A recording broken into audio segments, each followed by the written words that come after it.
सुभद्रा योजना पुणी आउ एक अपडेट आसीगला जदि आपण मैंने स्कीम रे अप्लाई करछंती एपर्यंत टंका पाई नांती तबे तो वीडियो को निहाती भाव शेष पर्यंत देखंतु।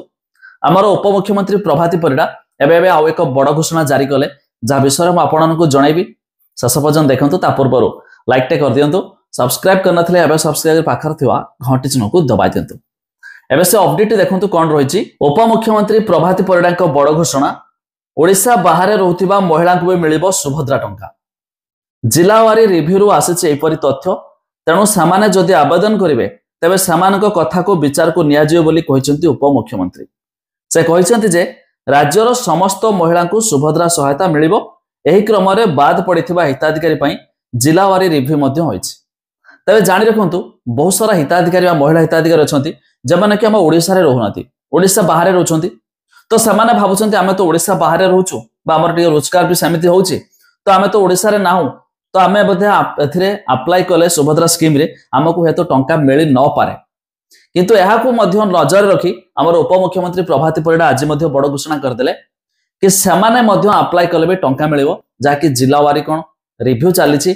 जोथि पई पूर्वरु जो जहार राशन कार्ड थिबो सेमानको राशन कार्ड जहार नथिबो मिलु नथिला, किंतु सेमानको भी इंक्लूड कराइछि, आशा कर्मी मानको भी इंक्लूड कराइछि। तो एमिति धीरे धीरे बहुत सारा रिव्यू चलुथला। जो मानकर जमीन 5 एकर अधिक नथिला फिर भी सेमानकर नाम पड़ीथला कोन ना 5 एकर जमी अछि बोली कि। तो ये सब ऑफलाइन रे रिव्यू चलिया परे एमानको मध्य सुजोग मिलथिला। ठीक सेमिति एबे ओडिसा बाहर जे मान रहिसंती सेमानको मध्य सुभद्रा स्कीम रे शामिल करा गला, माने एमाने भी मध्य एबे टंका पाई पारिबे। तबे बड़ खुशी खबर। ता छडा माने अपर्यंत जो मान टंका पाई जाइछंती, ठीक जे माने पाई नाहती से माने भाबुछंती यार केबे सुद्धा हमको टंका मिलिबो। तबे जानि रखंतु ए जनवरी मासरे ही मिलिबो, जनवरी 15 पर मिलिबो बोली घोषणा होइतला। किंतु क्यों डेट तार पर्टिकुलर डेट मध्य सरकार घोषणा करनाथि। आज तो हेगलान 21-22, तेणुकर जितेबाला आपण देखुचंती तेणुकर 31 तारिख पूर्व आपको टंका मिलिबो। खूब शीघ्र 4-5 दिन भीतर मध्य डेट अनाउंस होबाक जाउछि।